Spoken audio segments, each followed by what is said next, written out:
Early Saturday morning in Japan, world leaders, including U.S. President Joe Biden, gathering for the annual G7 family photo.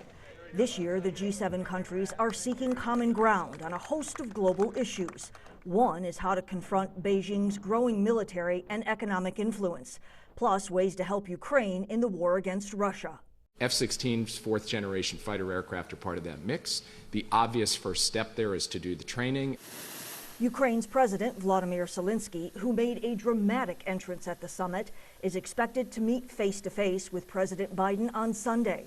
According to officials, President Biden is expected to unveil a $375 million military aid package to Ukraine after the summit hears from Zelensky. Earlier Saturday, President Biden met with the leaders of Australia, India, and Japan, announcing new joint efforts to invest in infrastructure and clean energy projects in the region. A great deal of the future of our world is going to be written here in the Indo-Pacific. Also on the mind of world leaders at the G7 is debt limit talks back in the U.S.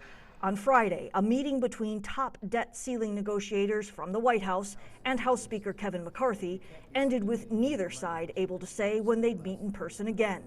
President Biden is still expressing optimism. The carriers go back to the principles and say this is what we're thinking about, and then people put down new claims. I still believe we'll be able to avoid a default. I'm Shelley Malashi reporting.